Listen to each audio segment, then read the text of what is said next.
All right, now these are the pictures that I got in the spring of last year. A neck broken. Fresh killed because you could still see the hair. The buck had already lost his horns. Here's another one, neck broken. Legs are gone. Fresh kill, the hair. Here's the jawbone. Here's another deer, neck broken and no legs. Here's a picture from Pine Plains area. It's hard to see. This was at my stepdaughter's house where there's a footprint of a Bigfoot right here, and there's one of them tall water bottles. This was a hunter. He found this print and sent it to me. And to me, with 5 fingers, I want to say that was probably the hand. It was probably a juvenile because it's small.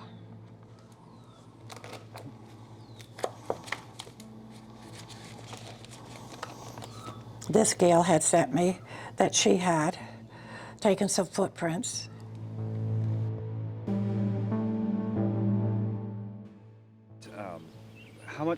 How much do you know about the history of this property and this, this land area? All I know is the history of the property and this surrounding area here is that Indians lived here many years ago. I have never heard of any other reports other than mine about a Bigfoot or cryptids or anything like that around. Everything is quiet. And of course, like I said before, people don't want to talk about it. Because other people make fun of it, I've tried talking to people here in Cloverk about it, but I don't get anywhere. Right now, you're where I live. It's in the country. And a few years ago, I heard this terrific screaming after we came in from hunting, my son and I. And it came from the other side of the road up in the woods.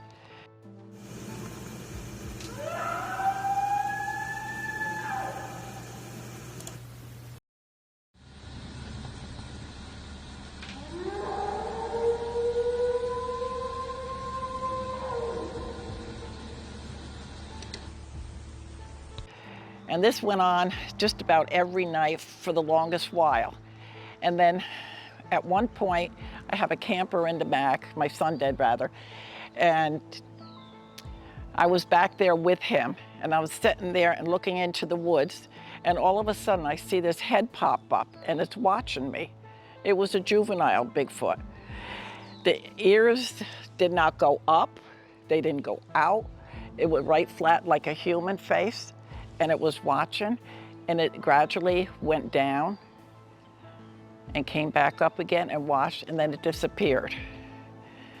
So I'm thinking myself that this could have been the mother up on the hill calling the little one, yelling. But getting back to the night that it started to yell, after my son left, I went to bed and I had the TV going. I heard this big hit against the side of the house, like somebody just like this, a couple hits, and that was it. And I didn't hear no more. When I came out in the morning, I had the little picnic table and chairs set up. They were all knocked down. Now, there's no animal around here that's going to do anything like that. I've known all kinds of animals in this area. Okay, and then it was in the backwoods there is where I seen the little one. And at different times when I was out back hunting up on the hill, I would hear this whistle first thing in the morning. And then I would hear like a bird yelling. But see, Bigfoot do pick up from other animals. And they like to react like them. This is another picture where the deer was torn apart, fresh kill. I also last year found some, you'll see in my book also, I got pictures of that, some deer carcasses where the legs have been taken completely off and the neck's broken. And Bigfoot usually kill deer by breaking their necks. And they take the feet for trophies. That's what I know. And it was after deer season and the sort of towards spring-like when the deer lost their horns because they were buck deer, but there was 3 buck deer there and no horns.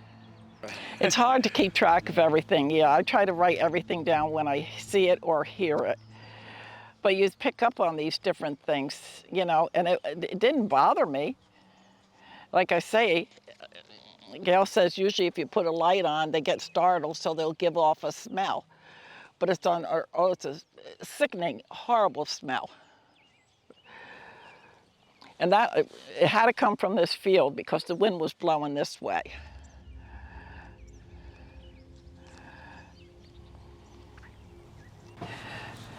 I had these long hair. And that was back there by the apple tree.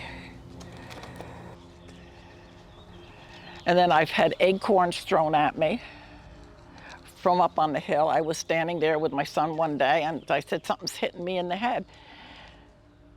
And I looked down, it was acorns there. There's no tree there with acorns, you know, there's no oak trees there. So, you know, what could have thrown them at me? But since that Bigfoot was here then, there's no coyotes here anymore. And there was hardly any turkeys. There used to be a lot of turkeys and a lot of deer. The deer population has gone down. Very seldom do you see turkeys anymore. Okay, my name is Melissa. I got some photos here from Greene County, New York.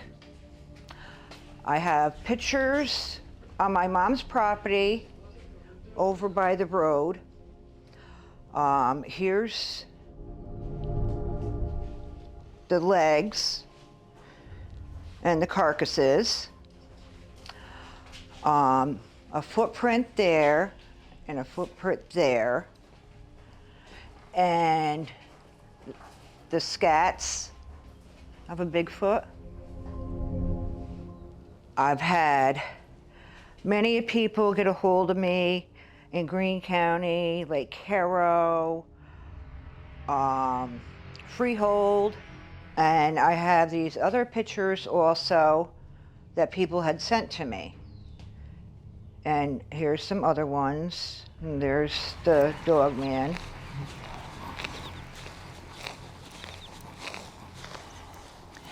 Okay, where that hollow spot is, there's like a little roadway in the back where the camper is. And that's where the little one was. And like I say, it was only for a few minutes that it actually got up and looked at us and went down and then came back up and looked at us and then it took off. And I didn't hear anything more from the little one, but I heard that took us right into the spring of the following year to hear this other one yelling every night just about. But I never found any other damage or anything around here. So I don't know.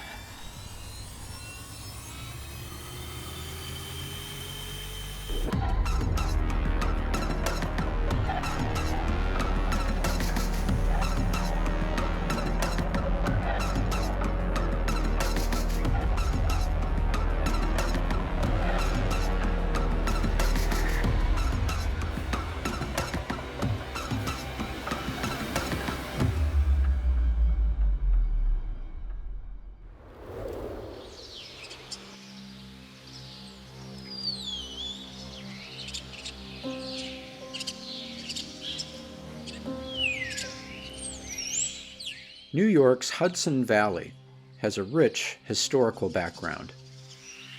From the native tribes who first inhabited the land to the earliest European settlements, this area has no shortage of high points that helped shape American history. It begins with the Hudson River itself, originating near Newcomb, New York, a source of life and a natural trade route made even more accessible with the opening of the Erie Canal in 1825. In times of military conflict, the Hudson Valley was coveted for its strategic significance.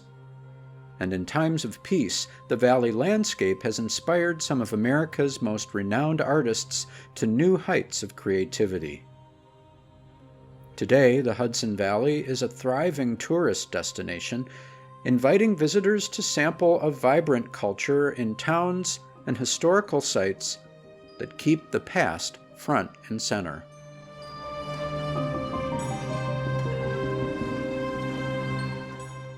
Well, the Hudson Valley is notorious for UFO sightings, and definitely there's a lot of Bigfoot activity here. As you can see behind us and all around us, we've gotten so much evidence of Sasquatch in this area that it's time to get it out to the public, I guess you could say. Hudson Valley area, interesting family down in that area, friends that work law enforcement in the Hudson Valley area, so try to get down there when I can. Red Hook, they've had some pretty good sightings over the years. I know some good BFRO investigators that have been up through that area, spent some time.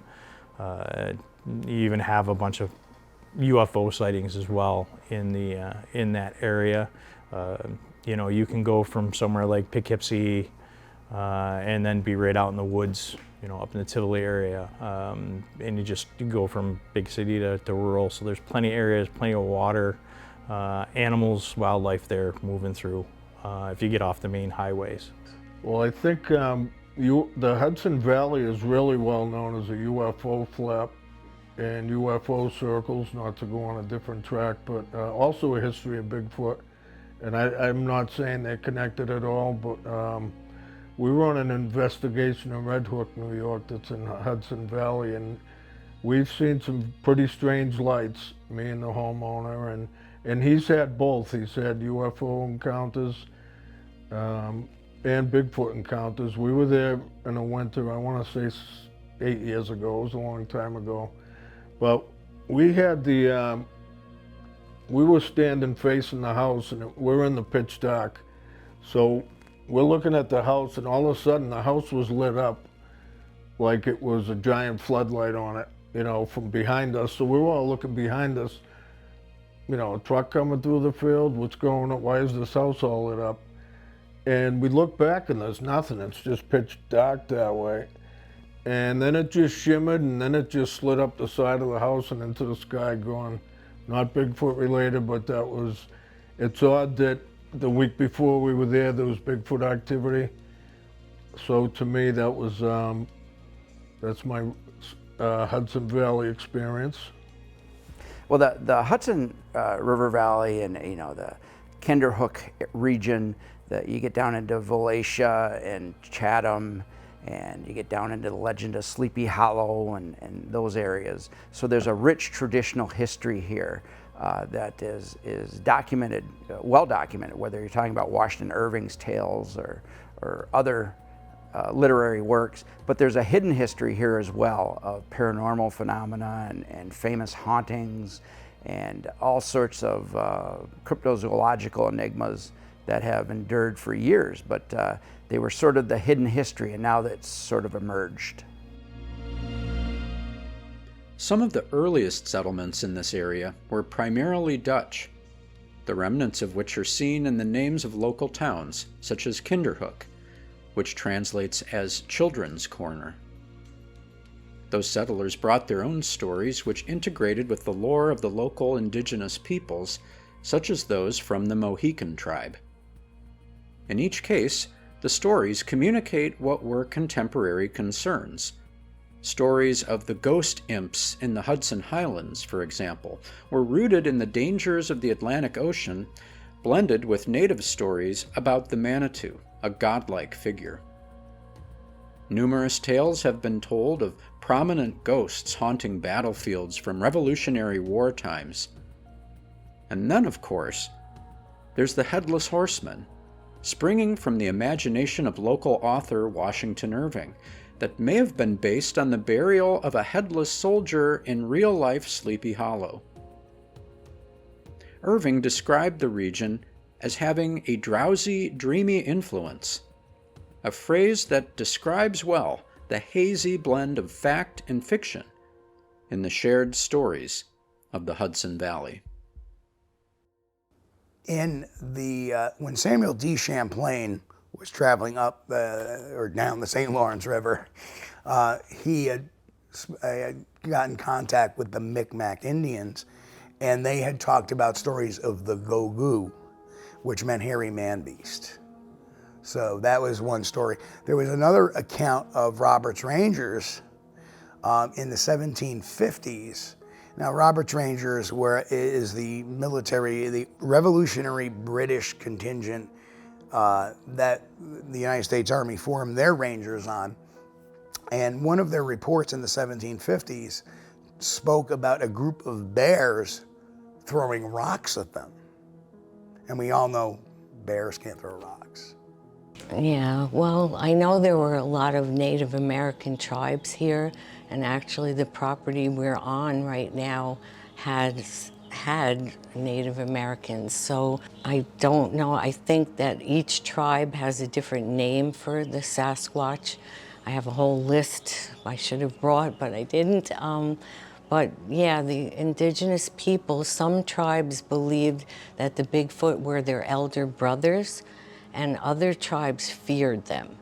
So they would say that they would kidnap the women and the children at night, and they would have a basket on their back and place the kids in, and, you know, could be cannibals. So, you know, it's a mixed bag when it comes to different tribes. But the Lenape, I believe, were here in the Hudson Valley, and I have some indigenous friends that when I bring up the subject of Bigfoot, they kind of shy away from talking about it, which, you know, that's fine. I mean, they don't have to tell me everything, but they don't really talk about it. I don't really understand why, but they just don't. They might not know very much about it, or they may not want to discuss it with someone else, I guess.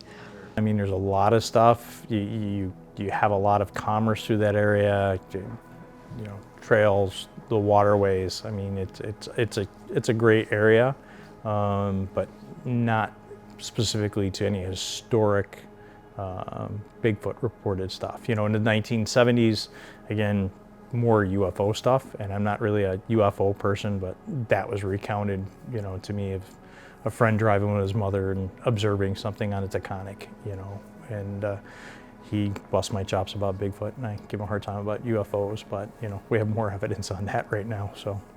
I think they were already told, the European, they were already given information about the wild man, or the hairy giants, they call them, the stick people, the stick Indians, going back the Algonquin and the Iroquois Indians, all up through that stretch through New York. Allegedly they clashed with them. Others out west in the Pacific Northwest report that they've actually interacted with them before expansion went out to the West Coast. But here it was always the wild man. Well, you can go back for cryptozoological references to Bigfoot phenomena and Native American lore from the Algonquin and the Iroquois into the Abenaki. And in this whole area, we have a rich history of stone giants and the giant men of the mountains, also Wendigos and so forth. So the traditional Native American histories are rich in the Northeast. The Hudson Valley is teeming with wildlife, which might seem counterintuitive when considering an area adjoining the Big Apple. However, much of New York State has been left wild. The Adirondack Park, for instance, is protected by a forever wild clause in the state's constitution, and such wilderness stands in vivid contrast to the concrete jungle of the city that never sleeps. According to the Nature Conservancy, the Hudson Valley is home to more than 200 types of fish, 19 kinds of rare birds, and 140 plants, one of which, the Hudson River water nymph, grows nowhere else on Earth. Regional animals of note include the diamondback terrapin, bald eagles and peregrine falcons, both of which have come back from the brink of extinction, bobcats, black bears, beavers, and many other mammals common to American forests. Well, keep in mind the Hudson Valley is a fairly vast environment. And when we talk about ecotone, you know, at this smaller scale, we talk about even like a swamp that you see driving on the side of the road, right? Yeah, and all of the richness that goes with that. If you think of the Hudson Valley as this massive ecosystem unto itself, all kinds of ecotones within that, and even on the broad scale, all these edge effects that go with that. So a very rich environment. Folks out west, when they hear of New York and the Hudson River, they're thinking concrete jungle. What they don't appreciate, and even people that live in this area that don't get to travel and see these areas, is that there is still a ton of wild land, wild nature out there. Some has never been changed, some is unchanged from hundreds of years ago. Others was manipulated and modified and perhaps damaged and even severely damaged, you know, over the course of the pioneer days and moving into the modern era of industries and all that. But much of it has recovered. And so, you know, in my career, I've marveled at the fact, and I have to be careful saying this, how resilient Mother Nature is. And I say I have to be careful because I don't want people to assume that we can go destroy an environment and it'll bounce back, right?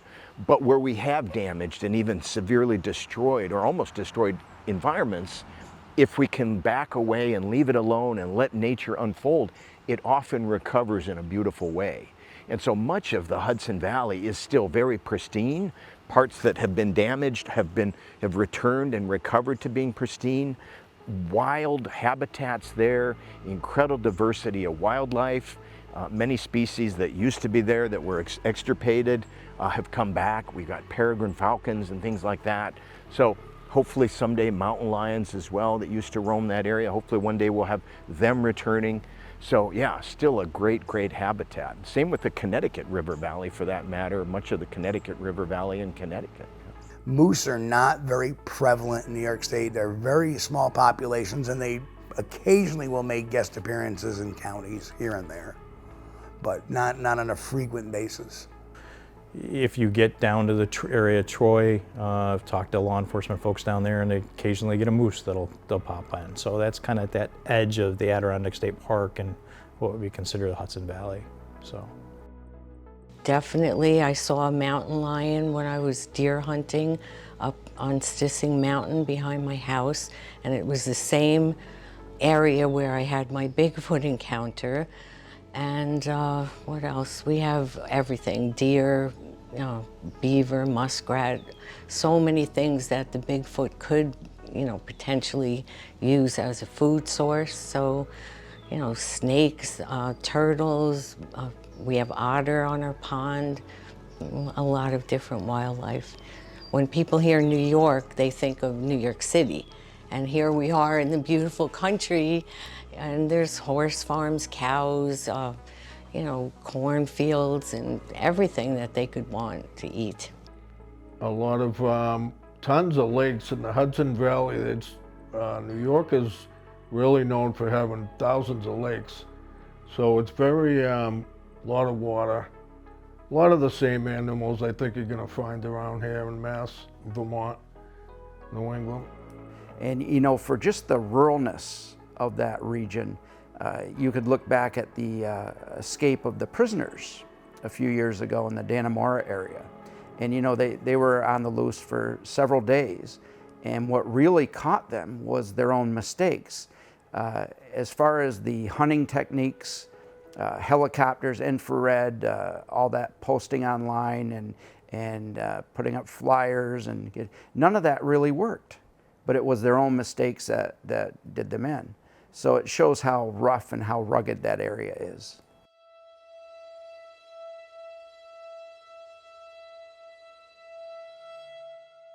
My name is Brian from Pauling, outside of Pauling, New York. It's about an hour south of here, but Lower Dutchess County. I have a close family member who doesn't believe in, they believe in ghosts, but talk about Bigfoot or aliens. No, come on, get out of here. You believe in that, right? So anyway, they're driving on a June morning, maybe 4 or 5 years ago, and a company car, and they look up and they see something walking off the road. And they texted me and said, I just saw something run in the woods. 10 minutes later, it was Bigfoot. I said, oh, I gotta hear this. The next day, we drove up and down that wooded road for miles. The Appalachian Trail crosses there, right? And we know that the Appalachian Trail is a 2,000-mile long road from Maine down to Georgia, right? And it's a migration route, wildlife corridor for anything, okay? Anyway, so the next day, we pinpointed where they saw the sighting. And it was poison ivy and multifloral rose pricker bushes, but there was an opening there. So I said, okay, this is it. I came back a day or two later to investigate on my own. I go in there, I said, let me see if I see what I see. I go up, it's a rise, right, from the busy road. And I noticed this is a plateau. It's a hunting spot. Nothing can approach you from 360 degrees without you hearing or seeing it, and you can bug out. So I thought that was interesting, right? So I walked down into the woods, and I said, I see this stick figure, right? These sticks structure, and it's an X, 2 dead trees between 2 live trees. And the 2 dead trees are held up by a live bent sapling bent under them, holding them up. So I took a picture of that. All right, and I even brought a book up today, a Bigfoot book, and they said just off a busy road, you might see an X. And we don't know if these are directional or navigation, or like a navigation marker or a territorial marker, okay? But just jumping back a day, when we were at that site where we pinpointed it, I was trying to get over the guardrail. The guardrail was as high as the length of my legs. And this person is looking funny at me, and I said, why are you looking funny at me? They said, you see the way you're trying to get over this guardrail? This creature that was all red and just stepped over it like it was nothing, okay? And they said it actually had a dark back, and so that gave us an idea of the scale, that I'm trying to get over this guardrail, and this thing stepped over it like nothing, okay? So then jumping to another story, the Catskills. Right? I was in a hunting camp at the foot of the tallest peaks in the Catskills. We would just rent an old 100-year-old cabin for 4 weeks. I'm sitting there one day with some of the hunters, and one of the locals is there with us, and he's talking about something. And I said, excuse me, he's talking about Bigfoot? And he said, well, yeah, I guess so. I said, well, he's a local caretaker. I said, what happened? He said, well, one day, my daughter was on the 2nd floor, and she saw something big come down off the mountain into our yard and was looking in the downstairs window. She called me up and said, Dad, where's your shotgun that you keep in case a bear comes in the house? And he's like, why? And she told him that this creature is looking in the downstairs window. He said, my windows, if you're 6 feet tall, which I am, he says you could just look in the bottom of the window. This creature was bending down to look in the window. So that gives us an idea how tall it was. So then the second story they had was, again, his daughter, right? They showed an interest in. The daughter was out in the car, it was running, the mother was gonna drive her to college. And the mother came to the door and looked out, and there was a Bigfoot looking at the car at the daughter. She ran back in to get a camera, and she came back out, and it was gone. So that was in the Catskills, right? So that was I heard that from a local there. So I think that that's probably pretty good on some of the local stories. I don't know if there's something else I can think of. Those 3 big ones, right?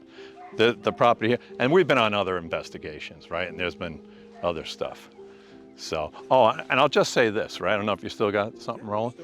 Okay, my background is in science, right? And I wasn't a scientist, but I was a tech worker for major corporations in a few different industries. And to me, this is physics, right? The paranormal is physics that we either don't understand or don't accept, okay?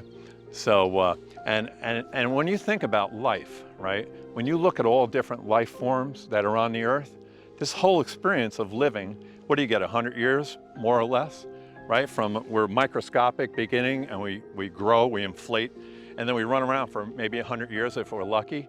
And look at the diverse life forms. We look at each other, right? Look at the birds. We've got things flying through the air. We've got stuff under water, right, that are breathing. Look at insects, what they look like, right? This whole thing is science fiction, right, that we're involved in.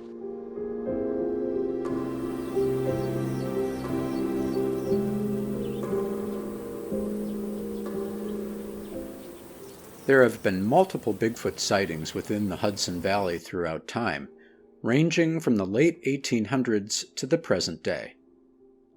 One of the most famous of these sightings will forever be linked to the town of Kinderhook and the Hallenbeck family. I really think that it's Bigfoot. Barbara Knights and her late mother, Martha Hallenbeck, had a close encounter with the creature. Oh, he was big, tall, and he was standing on his 2 feet just like a person, and covered with black hair. Oh my, terrible looking thing. Martha's grandson, Bruce Hallenbeck, has been tracking the creature or creatures in the Kinderhook area. It's very elusive, whatever it is. In fact, Hallenbeck says this thing is so elusive that he'll sometimes see tracks and then they suddenly stop, as if the creature had vanished into thin air. The more you investigate, the weirder it gets, especially when you find those mysterious tracks, some of which have 3 toes, some of which have 5. It seems as though the creature is almost paranormal, that maybe it's something that's not quite of our reality, like a ghost. Maybe it can appear and disappear at will. I realize that sounds pretty wild, but I know there's something out there, and what it is, I have no idea.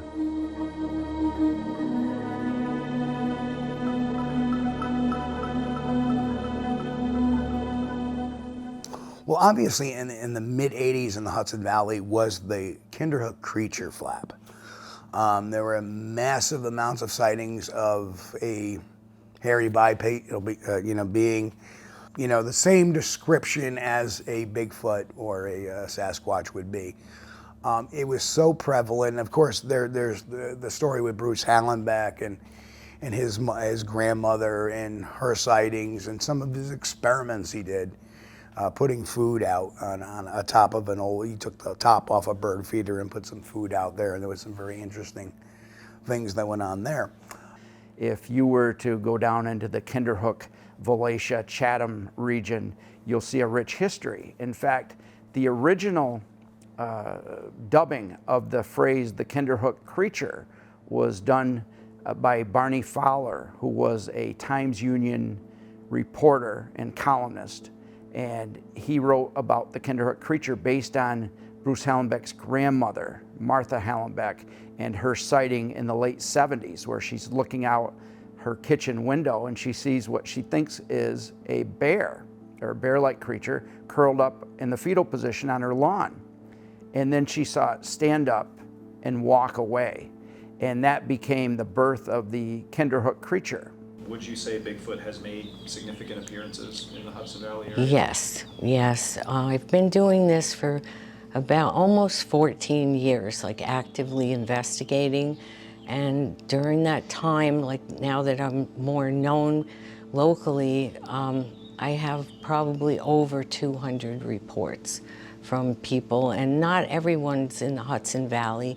Like some people will say, any Bigfoot researchers in New York, and my name comes up, and I've had calls from California, from all over the country, but a lot of them have been from the Hudson Valley, going back to the 50s, actually.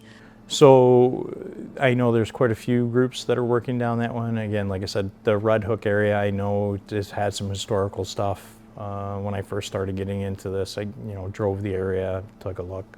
A lot of times when there were sightings come in for that area, I kind of refer them out to folks that are on this side of New York State. I live on the other side of the state, so try to keep things local so the witness has somebody that they can reach out to instead of having somebody 4 hours away to sit down with them. So those sightings are there. And again, a lot of the cinnamon color, the black, creatures of that. But we have the historic Kinderhook stuff. I know you talked to my friend Steve earlier. And then we have a mutual friend, Jack, and Jack has recounted the same story, and I've heard it from him and others, so the consistency is pretty close on him fishing and having something stand up in the stream, which is pretty consistent to the historical stuff when folks are out fishing around streams and rivers and stuff in the area. Just from what I've read, there's been a long history, and there's actually some really good video. I don't know if you heard of the New York baby footage from the Catskills of a baby Bigfoot and an adult. And yeah, I've read reports going back to the 60s, 70s, right up to the present day. There's a lot of stuff coming in.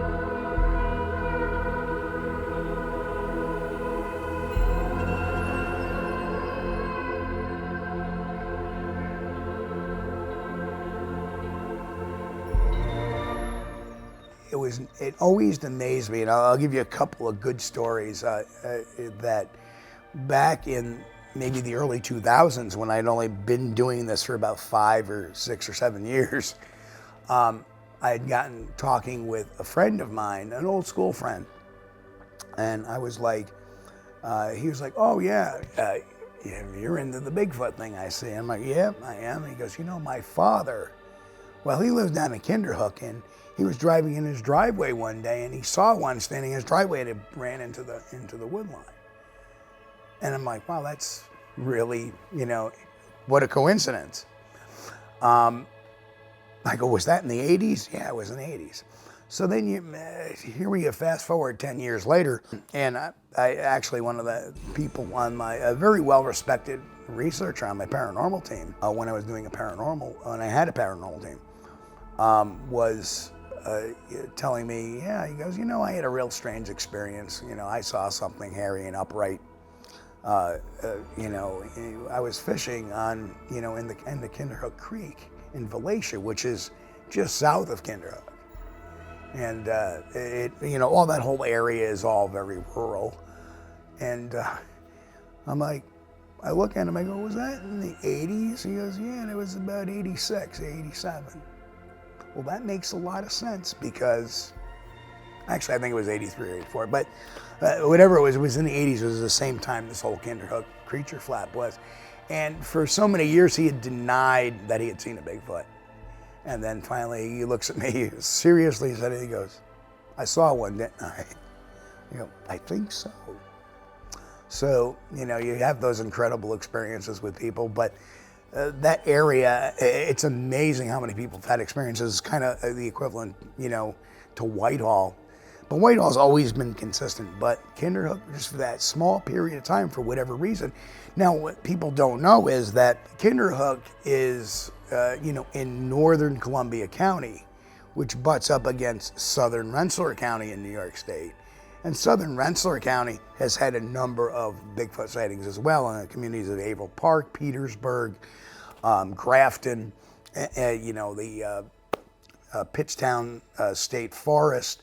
There have been literally numbers of sightings in there throughout the years consistently too.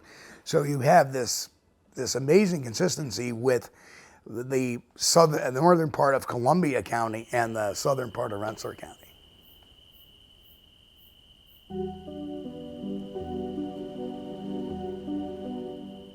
There are many hypotheses as to how Sasquatch might make its way from one region to another without being detected. The Hudson Valley provides a perfect throughway for such a creature to utilize, should it want to wander into other areas of the state unnoticed. Only a few detours would be necessary around populated areas like Albany before reaching the southeastern edge of the Adirondack Wilderness and its 6 million acres of streams, peaks and bogs, and everything in between, including locations that few human eyes have ever seen. What are your thoughts on the plausibility of a creature like Bigfoot using the Hudson Valley to travel between this region and the greater Adirondacks? Yes, we do have reports of them using Appalachian Trail. Yes, they do use the Appalachian Trail to go from here to the Adirondacks. And there's been quite a few reports there as well. But I mainly, focus on this area of the Hudson Valley, Dutchess County, Columbia, and Greene County, and Pine Plains area has a lot of activity as well. That's in Dutchess. Putnam County, that's pretty close to the city. It's only maybe an hour and 10 minutes north of Manhattan, and we're about 2 hours north. So people wouldn't believe, like some people say, oh no, they have to be in the Pacific Northwest, and that's not true. There's plenty of food sources, water, everything that they would need in the Hudson Valley. Well, for them to travel, there are a lot of corridors up and down from the Hudson Valley to the Adirondacks. There are corridors going west and eastward as well. So if they wanted to, say, go into Connecticut, Vermont, from Vermont to, I'm trying to look at my geography, Massachusetts, from New York to Massachusetts, from New York to Connecticut, there are a lot of different corridors, all the way down to Orange County. Orange County has had a lot of sightings as well, especially like in the town of Montgomery, which is a lot more rural than per se Newburgh, obviously. And then people realize that Orange County is where the Appalachian Trail starts. So you have this whole corridor from the Appalachian Trail right up to Whitehall. And then, of course, you have the corridor through Whitehall to the Green Mountains of Vermont. So there is a number of places. And, of course, you can corridor from Whitehall westward to Warren County and Franklin County and Herkimer County and Montgomery County. So it's pretty amazing the amount of areas you can travel without hitting a major city or town. It's pretty plausible. I mean, any wildlife corridor, you have railroad tracks, you have some old beds, that are along there. We've done more up here in the on the Hudson, but even through there, there's fishing access. There's a lot of, big mansions with sprawling areas that you could move around. So the Hudson Valley definitely has some really good, interesting pathways to get back and forth up into the Adirondacks or into the lower state, or move any of the other adjoining New England states going through the Hudson Valley and down into the Catskills. I think there's just so much woods. I think it'd be no problem for anything to, like I've said earlier, all these woods are all connected, all these states, that it's just so thick that I think they stay in areas just temporarily, maybe a couple days, few days, move on. I don't think they habitate a specific area all the time, because I think there'd be more found. And it just seems like there's traces of them. Yes, they were here, but where'd they go? So I think they kind of stay on the move. And unless they're in really good areas where people just don't go, I think that's where we were last week, where it's a remote pond where there's no recreation, no swimming, kind of off limits. The closest pond's maybe a mile away where people do swim and do all that. So I think the more remote you get, they could be. And once it's dark, they could walk down the road and people wouldn't even see them, and just so much cover. It's interesting when you look at these regions like Whitehall and Chittenden, Vermont, and Kinderhook, New York. They're all very similar in their geography. And it's interesting that Dr. Cook, who was a professor at Castleton State College in Castleton, Vermont, and he was an anthropologist and actually felt that there was significance to the Bigfoot phenomena. He felt that this was a real phenomena worthy of study. And that was rare for an academic back in the 80s.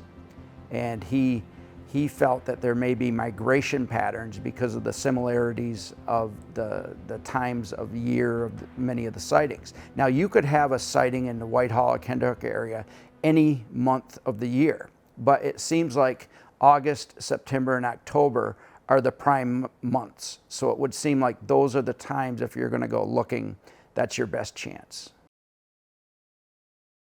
The Hudson Valley is not only known for Sasquatch, but also highly regarded as a UFO hotspot, with multiple flaps happening throughout the 1980s and into the 90s. To ask those who have studied the UFO phenomenon along the Hudson, the sightings have never really subsided, but rather come in waves of intensity. The Hudson Valley is also known for its ghost stories, of course, which has been reflected in writings inspired by this area, a byproduct of the dramatic events that have played out along the river's banks for centuries.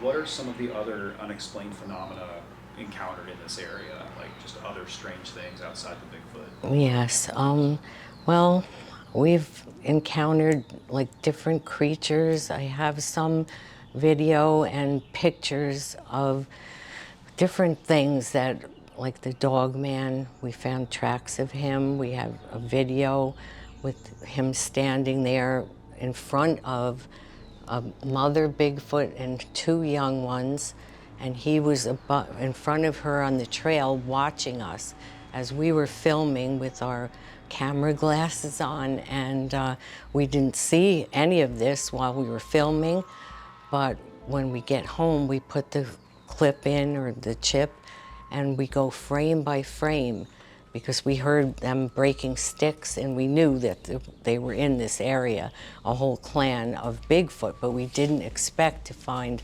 the dog man or his tracks or anything like that. And then we've had other things with one of our members here brings in ghost equipment, and hopefully you'll talk to him in a little bit, but my name has been said at 3 different locations, 3 different times while we were out investigating Bigfoot, and he has an obelisk, and they have said my name 3 times. So it's like, is it the Bigfoot coming through, or is it like ghosts or spirits? But it's always when I'm out researching with the crew, you know, and it's just weird, but they haven't harmed us in any way. And we usually, before we enter the woods, we smudge with sage, Native American sage. I bring holy water. We all like say a prayer for protection, and we ask permission to enter, because it would be like somebody walking into your living room unannounced. And they do have young, of course, they're protective of the young ones, so we're very respectful of them.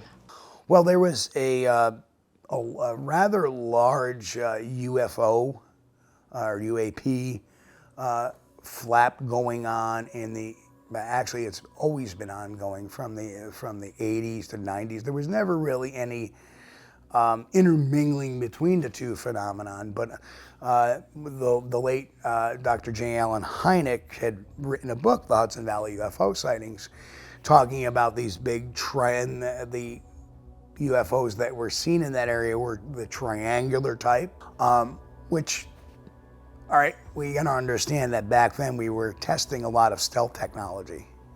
And one of there's a major Air Force base, Stewart Air Force Base, at the very south of the Hudson Valley. So, and then you have, if you go over to Massachusetts, there's Griffiths Air Force Base. So you have at Hanscom Air Force Base. So you have a lot of military Air Force, actually Air Force assets, which is coincidentally who flies the stealth bombers that look like these triangles. So knowing what we know now versus then, was it a stealth bomber they were seeing being tested or doing overflights?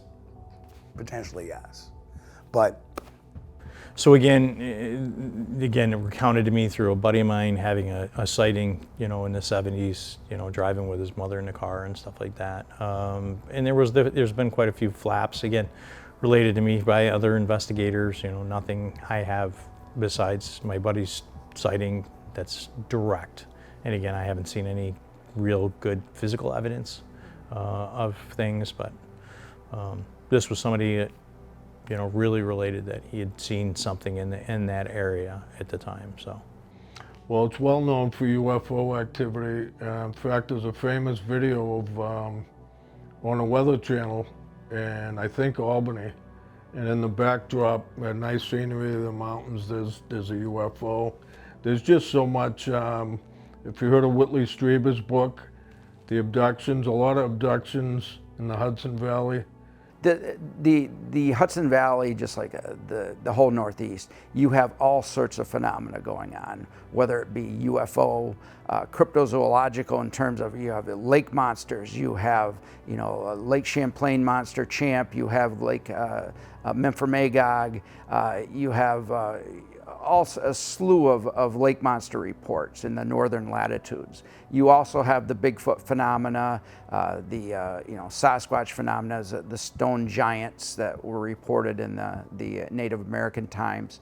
You have psychic phenomena that has gone on here. If you go up into the Chittenden area and up into that region, you have the basis for spiritualism back in the turn of the century and so forth with the investigations that were going on up there. You get down into Sleepy Hollow, into those regions. You also have another psychic hotbed area. You have all sorts of classic hauntings because there's such a rich history in this Northeast region, and it's well documented. Bigfoot reports are fairly frequent in this region of the state, and it is no surprise given the welcoming terrain for many species of flora and fauna. While it's true that it's only 33 miles from Lower Manhattan to Sleepy Hollow, it might as well be a world away, as the Hudson brings the northbound traveler first to the Catskills and then to the Adirondack Park. The valley connects it all with a highway of water and a canopy of green. Just add an abundance of humans enjoying the natural environment, and you have all the ingredients needed for a potential Sasquatch sighting in proximity to one of our nation's most famous rivers. Well, the one that sticks out in my mind personally is the night that I had my first encounter as a teenager, and that was terrifying. But there was a night in Tivoli, New York. It's a small town, college town really, and I had been investigating this man's property for about 2 years, and he had all kinds of high strangeness. Not only Bigfoot, but he captured other entities, and all kinds of stuff was going on there. So we ended up, we didn't have a FLIR camera, a night vision camera. So I was posting stuff on my Facebook page, and these men from Massachusetts actually contacted us, and they said, we have a FLIR camera, we'd like to, come out with you. So they came up, and we took them around. It was December 31st, 2014. And it was still light out, so we got the lay of the land, showed them, where all these things were happening. They were scratching on his screens. They punched out his motion sensor lights. They left him a deer head in his yard. They moved furniture off his deck. I mean, it was crazy. So we went in to have a bite to eat. We're sitting at the table, and I'm facing the window, and one of the other researchers is facing the window where the deck is. And we see this creature just walk by, but it was white colored, light colored. And he's like, did you just see that? And I said, yes. So they're gearing up, getting ready, because it was really cold that night. So I stepped out on the porch. As soon as I stepped out on the porch, I hear this big crack splash into the creek. A tree went down. So I'm like, guys, hurry up, they're out here. So everybody gets ready, and we all go outside. the guy's got the FLIR camera. We start walking down towards the creek, and he's panning the woods, and he's like, contact, contact. So he's like got 5 of them. It ended up to be 5 Bigfoot on this camera. So he's passing the camera around to each one of us so we can see them through, you know, the heat signature and all. And he handed it to me, and I'm a lefty, and I ended up shutting it off, but he did capture a few minutes of video. Then they got really mad. And then I showed you the picture in my book, but they threw down huge trees, like 60, 80 feet trees, like they were pretzels. So I said, guys, they're really angry. We got to get back to the house. So they hit this guy with infrasound, the one with the camera, and he got really sick, and he was like, you know, dizzy, nauseous. So I'm helping him up to the house, and the other guys are still facing the creek, and all of a sudden this blue light shot up in the sky, dead silent. So we were like freaked out. They didn't, you know, so we got up to the house. The guy didn't feel well. He's sitting there for, you know, at least a half an hour, maybe a little more. So we were like, let's get the chip. So we got the chip, stuck it in the computer, and sure enough, we got them. So we made a pact that night that we wouldn't ever like put them out to the public, because the man that owned the property was very protective, and he would feed them, which I don't suggest anybody does, but he got into a routine of like making them sandwiches and honey buns, and he would nail them to his fence down by the creek, and the next day I'd go over there, the bags would be gone, so we'd go across the creek and find the bags, and they were slit open, like, you know, not a bird pecking them or a raccoon or anything chewing them. So we would collect the bags, you know, we don't want to leave garbage around. And so that was a life-changing experience, because when I first started investigating, I thought Bigfoot was just like an unknown primate in the woods. So that's what I was looking for. I grew up tracking and stuff, hunting and all that. So we did find a number of tracks. I have photographs of them. I found hair on the barbed wire fence, all kinds of evidence over the years. But that night changed all our lives, because there was something unearthly about this. So after that, the next night was New Year's Eve, and the gentleman that owned the house had a date for New Year's Eve. So they went out, and they got back about 1 a.m., got out of their car, and he said there had to be 30 sets of eye shine, all different heights, some low to the ground, some up in the trees, and they ran into the house. They were terrified. The woman, you know, didn't have any idea. I guess he didn't tell her, you know, what was going on his property or whatever. So they couldn't sleep all night. He had his shotgun, and the next morning when it got light, she said, take me home. I'm never coming back here again, which I can't blame her. So, you know, since then, I'm sure he's still got stuff going on, and he did put the house up for sale, but I don't think that it's sold, so he's still there. But he would have all kinds of things, all, you know, like almost like ghosts and UFOs and Bigfoot. It was I wouldn't sleep there. You couldn't pay me enough money to sleep there at night. Yeah, yeah. If you were to go out west of Kinderhook, you would run into places like Lewiston, New York, and that's had, you know, you're near Niagara, and that has had a flap of Bigfoot sightings, of cryptozoological mysteries. If you were to travel almost any part of the state, you would come up with a history of Bigfoot reports. And so I don't know if Kinderhook and Whitehall are any different from other communities, but they just happen to be areas that have been sort of put under a magnifying glass, and you can see how many sightings. For instance, when John Green wrote his book, The Apes Among Us, I think he had 11 sightings in New York and a few in Vermont. And then when we looked at that region, there's actually hundreds. So I imagine you could probably do this with most regions. So these are hot areas, but it's an all-encompassing global enigma.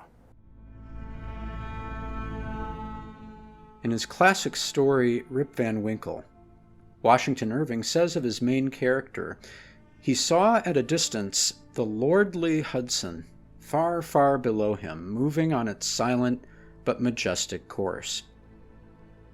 Indeed, the regal nature of this river has tested the descriptive powers of poets and given birth to entire schools of visual art. And, in a most American of ways, the grandeur of this valley conceals a host of mysteries, acknowledged by artists and historians alike, though never quite explained. One of those mysteries being a hairy, upright-walking hominid that seems quite at home in the region of the Hudson.